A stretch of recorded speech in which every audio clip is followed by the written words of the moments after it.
Good afternoon, Purple family. Welcome to another episode of Shades of Purple, a Prince podcast. On today's episode, I'm doing part 2 of The Purple Flood, where I've been talking about Prince's 6th studio album, Purple Rain. So in part 1, I talked about the album and the tour. So on part 2, I'm going to talk about the movie. Now, of course, I know we've all probably seen the movie at this point dozens and dozens of times. But Purple Rain and the whole experience, the album, was such a big part of Prince's catalog and his career that, I mean, it just goes without saying that it has to be talked about. And I just watched the movie again just about 10 minutes ago. So I wanted to rewatch it because it had been a little while since I had seen it. And I did see I have the Blu-ray version. I don't know if it's like the most latest Blu-ray version, but on my version, there's like so many like extras, the special features. You've got the movie premiere that MTV did at the time, and they've got the music videos. And my husband actually came across a music video for Sex Shooter that they didn't have. Like, it's not even on YouTube, I don't think. And it has like Apollonia 6 like hanging out with these two guys, and they sing Sex Shooter like in this music studio. And I actually like it better than the one they went with where they're in front of that like jukebox setup and they're doing I actually like that video a lot better. And I wonder why Prince decided to go with the other one. But anyway, before I get off on a tangent, let me go ahead and get started. So I want to start off by just talking some stats, of course, of the movie. But as always, like, Prince doesn't ever do anything, half-ass. Like, we can say what you want about Under the Cherry Moon and Graffiti Bridge. And of course, I will be talking about those movies when we get to those time periods. But Purple Rain was very well done from start to finish. And this was Prince's baby, though. No, he didn't direct it. Albert Magnoli directed it. But it was his baby, and he really wanted it to do well because, like I said in the first episode of this series, I mean, he was at a make or break moment. 1999 did very well, but he needed to up the stakes because he decided after, based on the success of 1999, he wanted to up the ante. And so he told Robert Cavalier, who was his manager at the time, that he would not renew his contract with their agency unless he could secure a movie deal for him.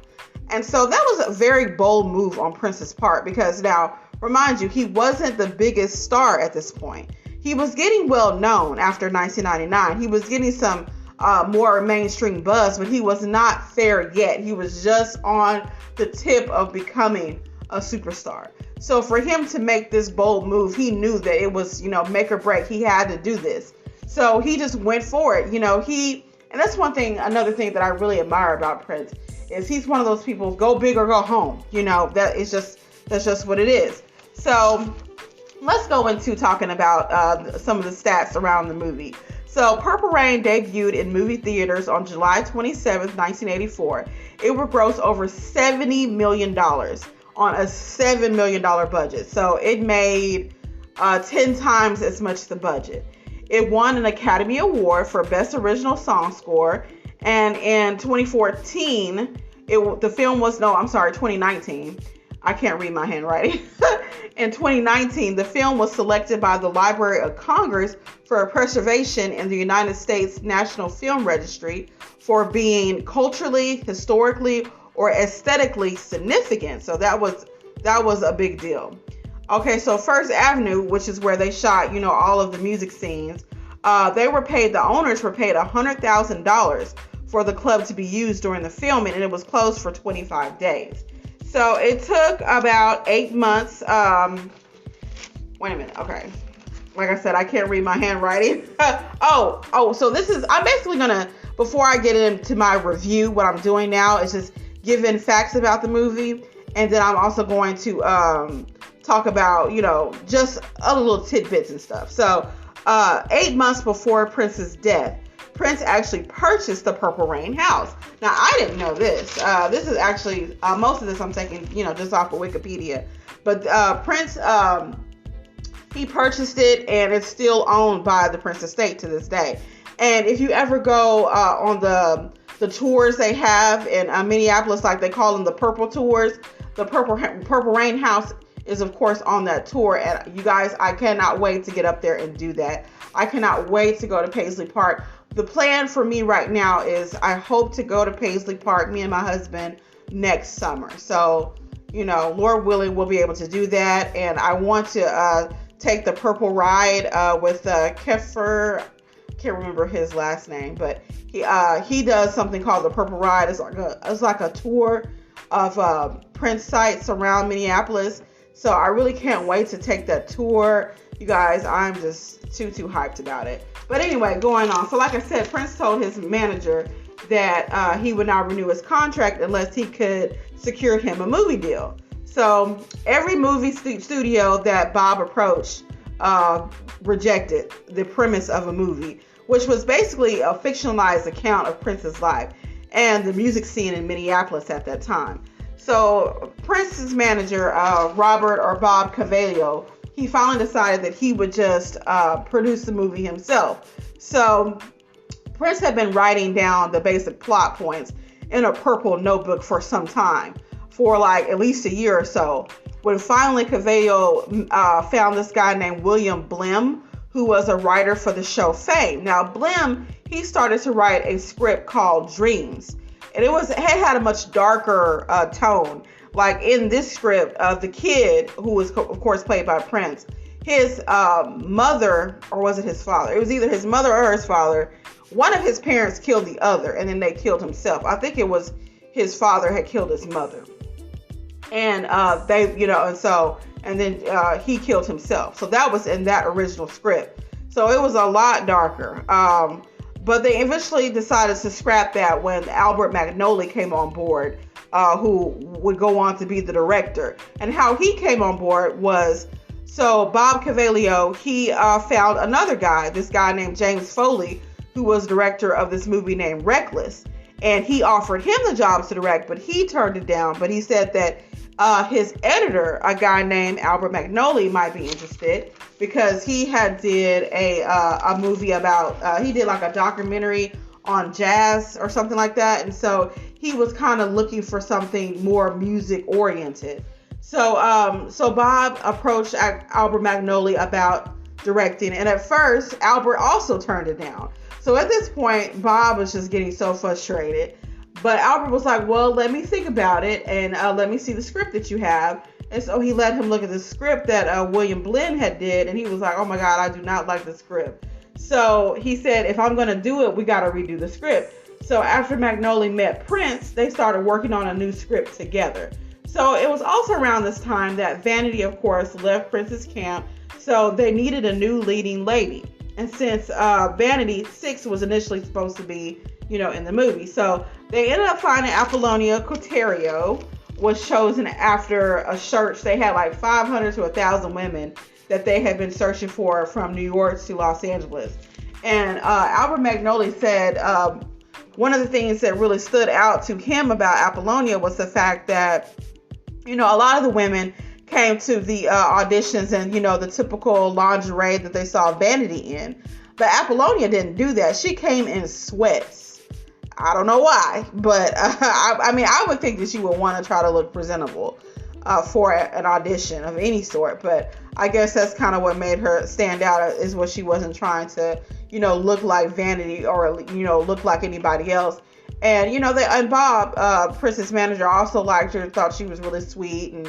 And so she ended up meeting Prince, and she talks about this on her podcast. And that, she ended up meeting Prince, and he took her out to dinner and kind of give her like a soft audition to kind of see if she could dance or see if she could sing a little bit, which she could not sing at all. I mean, you guys, oh my God, y'all know how I've said how I feel about Apollonia's and her vocals. People can say what they want about Vanity, but at least she could hold a tune. Apollonia, she struggled to do that. I'm sorry for any Apollonia fans out there, but that's just my opinion. But so moving on, so Prince also, it says on Wikipedia that Prince supposedly seen her, Apollonia, in an episode of a TV show called Tales of the Gold Monkey, where she played an island girl. So Tales of the Golden Monkey was kind of like Raiders of the Lost Ark, kind of like Indiana Jones's type adventure type TV show, and he supposedly saw her on there too. So she was really the only one out of everybody that was in the movie that actually had acting experience. Everybody else, Prince, the Revolution, everybody in the time, they had never did nothing like this before. And because of that, Prince decided that everyone needed to have acting and dancing classes. And, a lot of the people that were, like Wendy and Lisa on the special features of my DVD, they talked about, jazz hands and how they thought it was, hilarious, the acting classes they had to take. But the one person who really did not take the acting lessons serious was Morris Day. He got kicked out almost every time he came. And he talked about this in his book too. The fact that he just, didn't take it seriously. He just thought it was a bullshit, as he said. And he was just like, I don't know why we have to do this. So what ended up happening with a lot of Morris Day's lines, him and Jerome Benton's lines, is Albert Magnoli approached them, and this is according to Morris Day, and just decided to just like, hey, y'all write your own lines, because Albert wanted this to be very natural. And so Morris ended up, writing his lines, most of his lines, if not all of his lines. And so did Jerome Benton.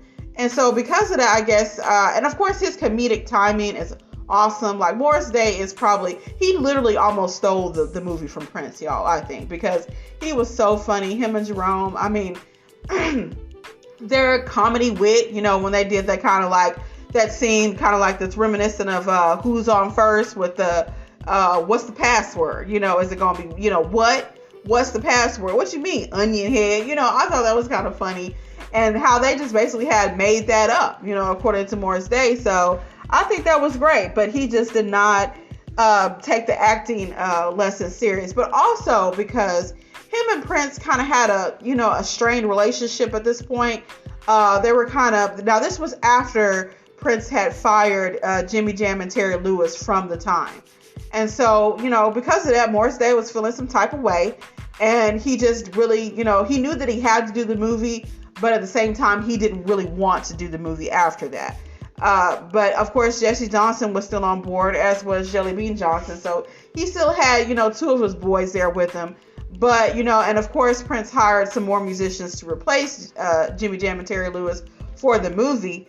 But it just, for Morris, it just wasn't the same. And so he just, he just didn't care for it, But so moving on from that, though.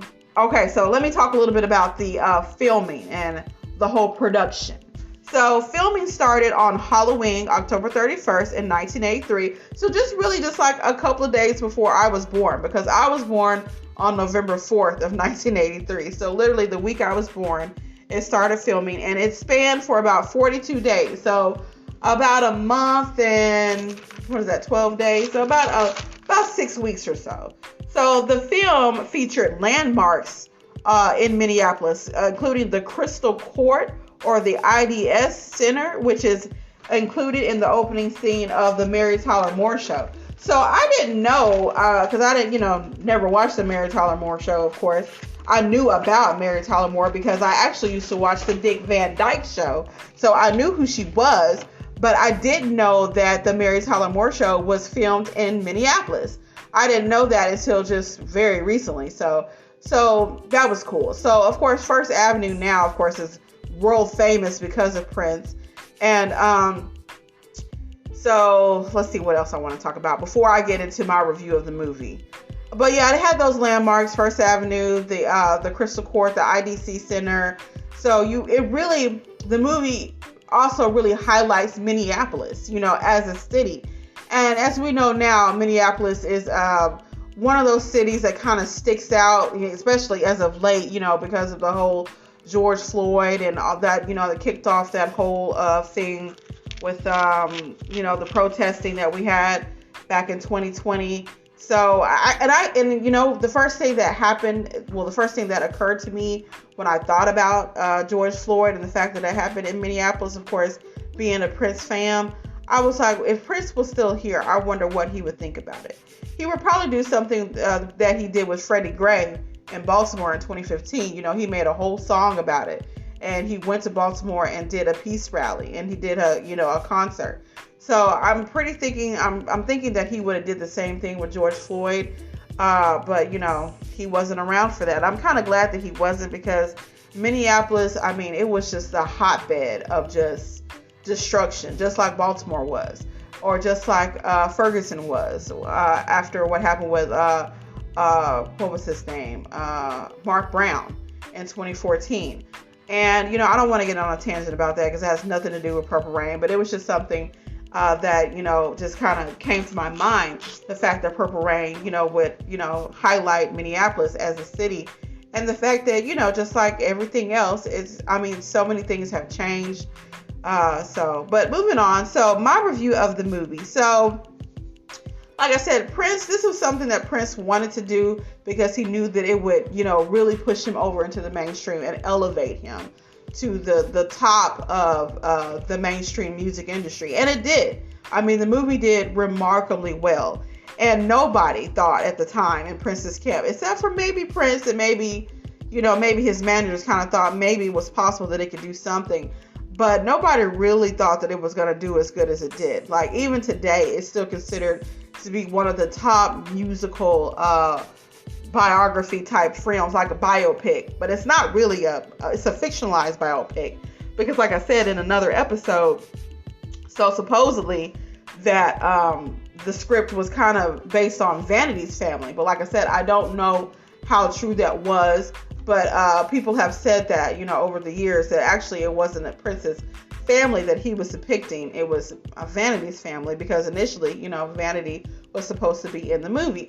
And I also kind of wonder now how different the movie would have been had Vanity been in the movie. And the fact that Vanity just has this totally different personality to Apollonia. Vanity has I don't want to say darker, but I think she's more of I guess you could say a vamp type. She's really sexy but dangerous, and Apollonia, she's very sweet, and she just, they just seem like they would be total opposites. Like, Apollonia doesn't have like this bad girl type of image that Vanity did. And so I wonder, how different the movie would have been had Vanity decided to do the movie. But, we'll never know. But, okay, so moving on. Let me get to my review, you guys. Of course, I love the movie. The movie is basically, like I said, a fictionalized account of the kid played by Prince, who has this band in, they didn't say Minneapolis. I don't think they said it was Minneapolis. Or did they? Yeah. I think when they did the Lake Minnetonka thing, I think she said Minneapolis. So, so it basically is, like I said, it's about the music scene at this time in Minneapolis. Because you see the different bands. Of course, The Time, and of course, Des Dickerson and his band, the Modernaires. And I thought that was really nice that, Prince allowed Des Dickerson and his band to be played in the movie. Also, of course, we got Jill Jones and Kim Upshur, who I talked about in earlier episodes about Prince's love life. They were both in there. And I hate that Jill Jones didn't get more screen time. She said that she was supposed to do the unreleased song Wednesday, which is like a piano ballad, that she was supposed to do that song, but it got cut. And also Brown Mark, in his book, he talked about there was a lot of stuff that got cut. Like, he actually had some speaking scenes as well that ended up getting cut, because the only thing you see Brown Mark do, literally the only thing he did was look at his watch in one of the scenes, when Prince was asking about where Lisa and Wendy were. So he said in his book that, a lot of stuff got cut out, and he just hated that, that happened. But anyway, so it's about the kid and his fact that he's doing this, he has this band, and the band is doing great, but there's friction in the band because Lisa and Wendy, they're making their own music, and they want the kid to at least listen to it, acknowledge it, anything. But he's just like, I don't want to do your stupid music. He's very he's basically a dick, being very selfish. And he's just like, I just care about my music. You guys serve me.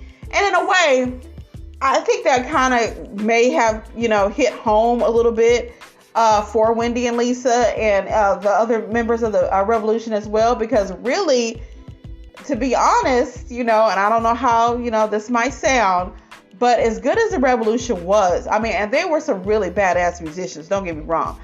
Even though I think the MPG they had better musicians, but the Revolution was great. But they were an instrument for Prince and for his success, and I think in a way that maybe bothered them a little bit. And that kind of came out in the movie because these people, like I said, they're wonderful musicians. They can write their own songs, they can produce their own stuff, but Prince would not allow them to do that. And that's one of the reasons why Jimmy Jam and Terry Lewis ended up getting fired and leaving.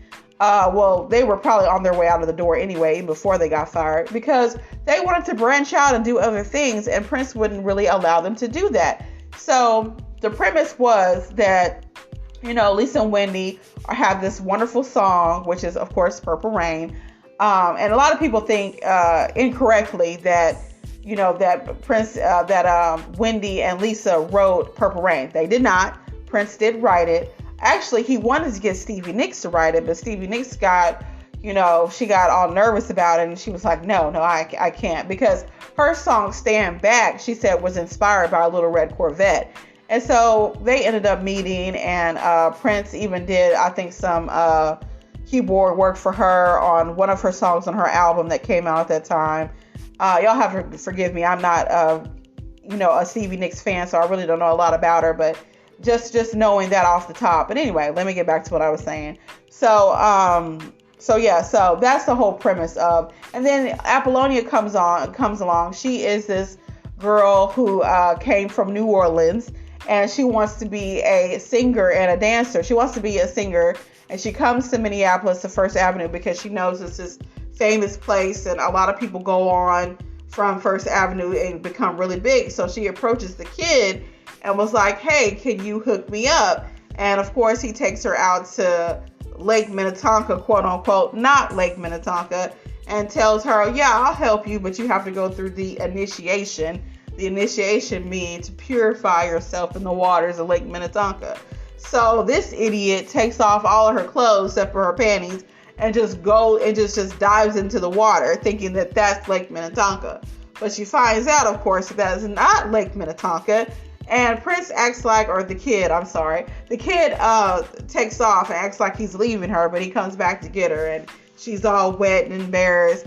But another thing a lot of people complain about the misogyny in Purple Rain, and I can see why, but you also have to think when this movie came out.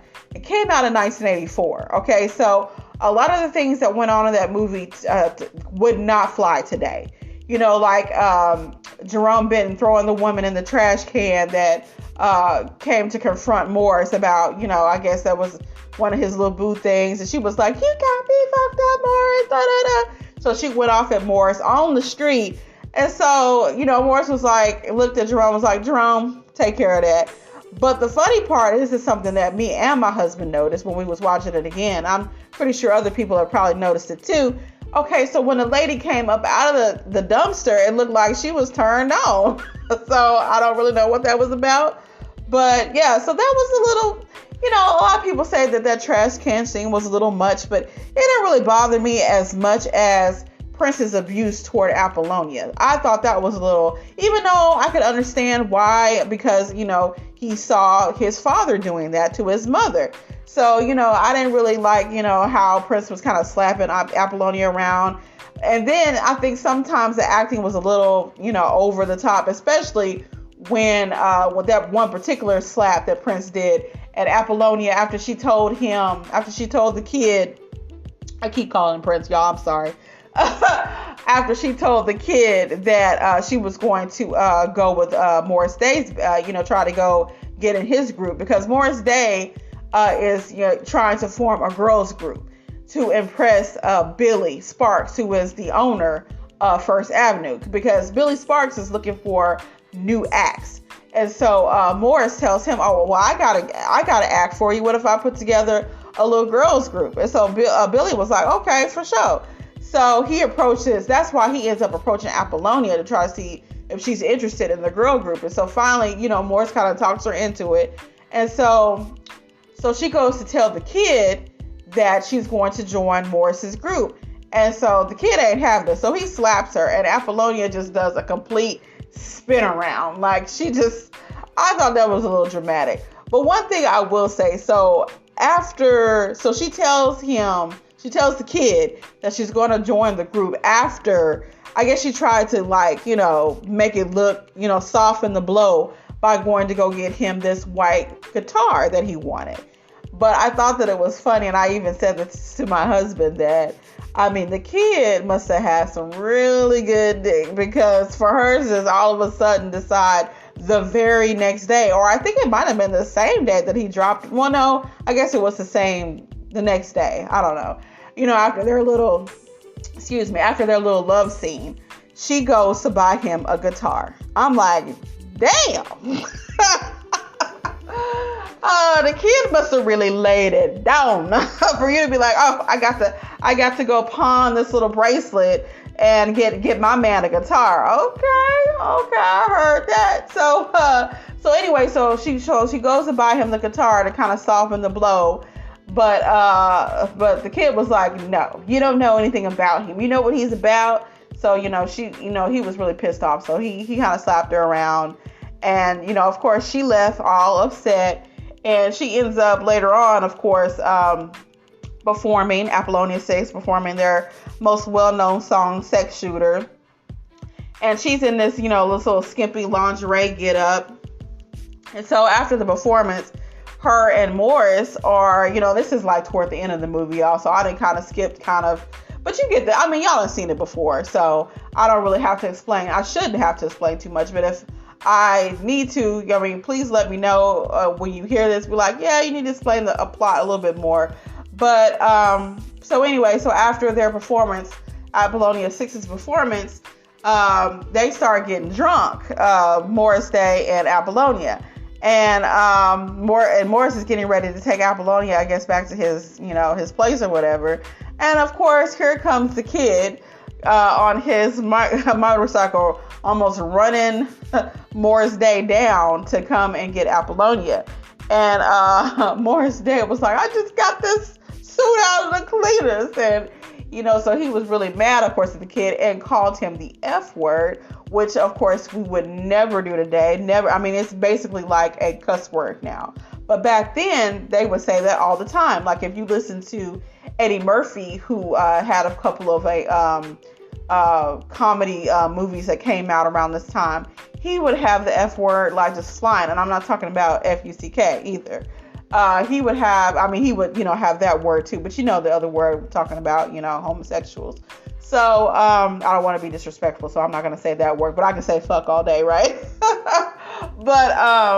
But yeah, so when people hear that now, that's kind of shocking, but it was not an issue back then, that's just what it was, but anyway, so the climax of the movie is the kid's dad, he's been arguing with his mom the whole movie. They have these terrible arguments, so finally he just decides to try to kill himself. So he shoots himself in the head, and but he doesn't die, but he does have to, be taken away to the hospital.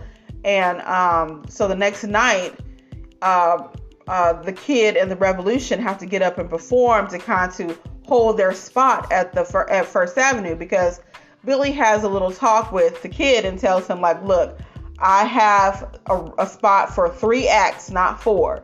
So one of you got to go. So you got to come with it. If you really have to do a really good performance for me to want to keep you as an act that performs at my venue.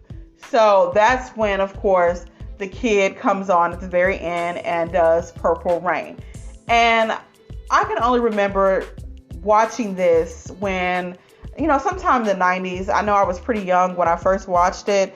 And I just remember just thinking, oh my God, Purple Rain, this is the most beautiful, beautiful song. And I cried because it made me think about, Francis L., his dad, the kid's dad and his relationship. And the fact that, I didn't know at this point if I thought that he had died, his dad had died.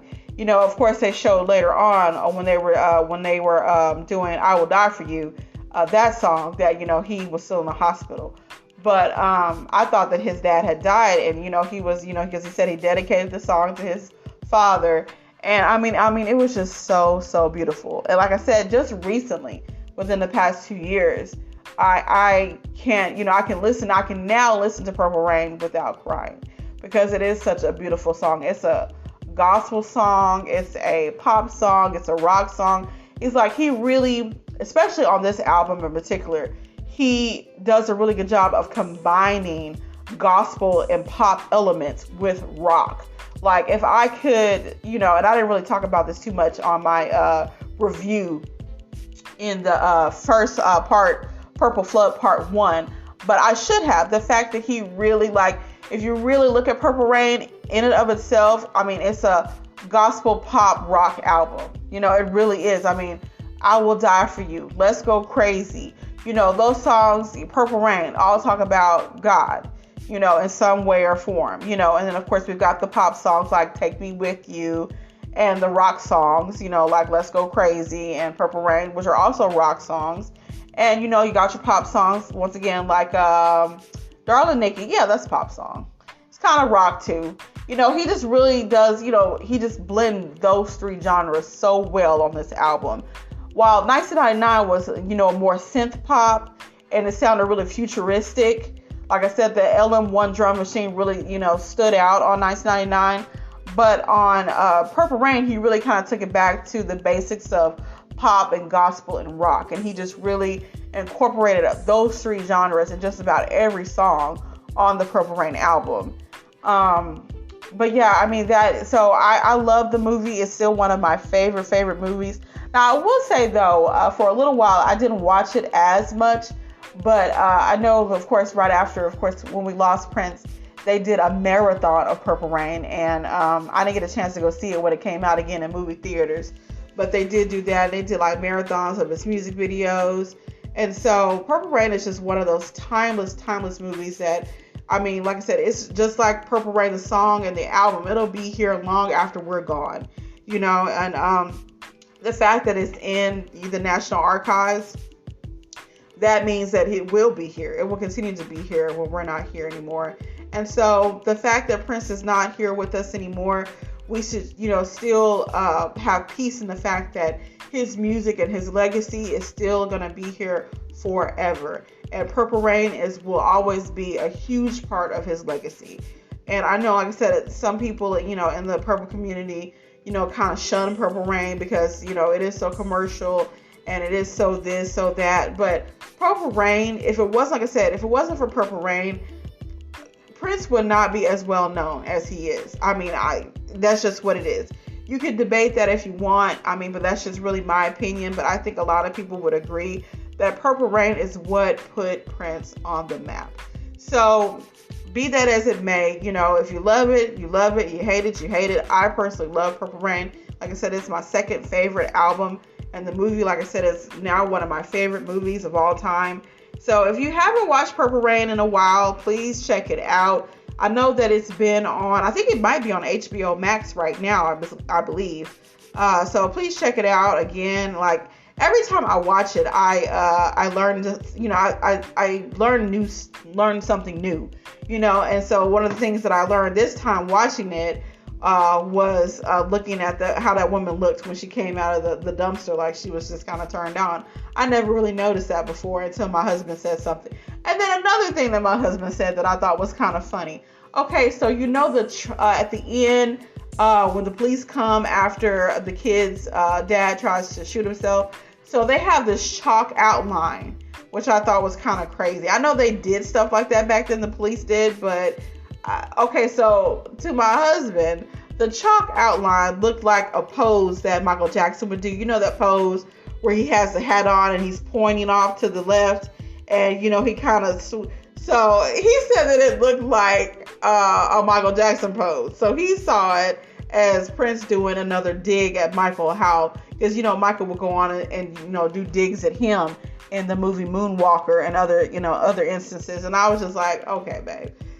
Because he just bust out laughing. He just thought it was just the funniest thing. And so I was like, oh, okay, that I guess. Another thing that I mentioned on Facebook page is the fact that, a lot of people say that, they don't think Prince was a very good actor. But I think that particular scene shows that he did have the potential to be a very good actor. But I think the only thing that really stopped Prince's acting career was the fact that he just had to be in control of everything. Because Under the Cherry Moon and Graffiti Bridge, which is his other two movies, were not as successful as Purple Rain. And I think primarily it was because Prince just really took over the production of both of those, where with Purple Rain, he had his manager, he had Albert Magnoli, he had other people that were doing the direction and the producing. And so they, had experience or knew people that could, make it be what it was. But Prince, being Prince, he was just like, no, I can do this. I can do all of it. Let me do it. And I think the fact that he took over Under the Cherry Moon and Graffiti Bridge, they just were not as successful because he was not willing to allow other people to help him. He did obviously have people that he couldn't do everything, but I still think that he kind of lorded over everything, with those two movies. And it hurt him, unfortunately. I still do like Under the Cherry Moon, so be on the lookout when I get to that point talking about Under the Cherry Moon, the movie. I think it's underrated, to be honest. I don't really think it's a bad movie at all. Now, Graffiti Bridge, on the other hand, I kind of see what he was trying to do. He had more of a abstract kind of aesthetic that he was doing with that movie. But it could have been a lot better, but it wasn't my cup of tea. I'll watch Graffiti Bridge every now and then, but I really, really have to be in the mood to watch that. But anyway, so Purple Rain, like I said, is such a great movie. And I really, really liked it. Even when I was a little girl and I wasn't, the biggest Prince fan, it was still a movie that I would still watch from time to time when I felt like it. So I know that movie review probably wasn't very scholarly. I'm trying to get away from doing a whole lot of quotes and reading. I just kind of want to go off my head. Like I'll, throw a couple of facts about, whatever the subject I'm talking about. But I really want to get more free form, because with a lot of my earlier episodes, I was kind of going off of a script and kind of almost reading verbatim. And I don't know if you could tell that, but I kind of felt like when I would listen to it that I could tell that I was kind of sounding like I was reading. And so I'm kind of, wanting to move away from that and wanting to be more natural sounding, which even when I'm reading, I think I do sound pretty natural, but I'm really wanting to just go off of the dome. So if I stutter or if I, take too long to say something, I apologize because I'm literally just talking, just like I'm having a conversation with you guys. Because I want to be like that. I want to be personal with you guys as my listeners and as my audience. So I'm going to end it there. I'm going to try to do some mini episodes coming up. I did have a request to talk about Prince's philanthropy. There you go. I said it. So that episode is going to be coming up. I think I'm actually going to do that before I go into the next episode where I am going to be talking about the next album, which is Around the World in a Day. Before I do that album, I'm going to do a mini episode about Prince's charity work, because a lot of that was not found out until after his death because he wanted to keep it under wraps. He didn't want the publicity that came with that. He just wanted to do the good deed and move on. So we're going to talk about that on the next episode. And that episode won't be that long. It might be maybe 15, 20 minutes tops.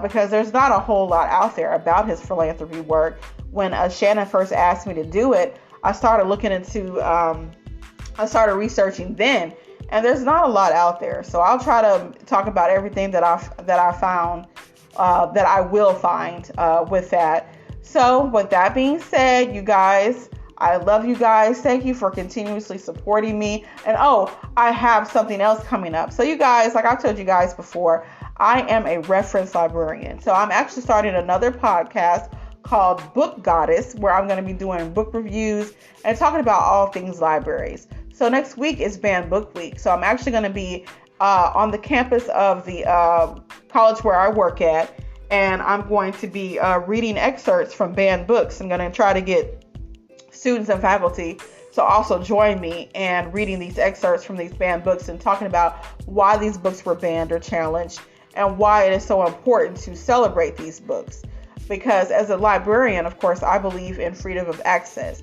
Now, there are some, books that, even as a parent, I understand why, some people wouldn't want their children exposed to that. And they have that right as a parent. However, we should never stop the next person from wanting to have access to those materials. But let me stop there because that's another soapbox that I don't want to get on that. So thank you guys so much. And next time we're going to be talking about, like I said, Around the World of Today and his philanthropy work. So until then, peace and be wild, and may you live to see the dawn. Bye.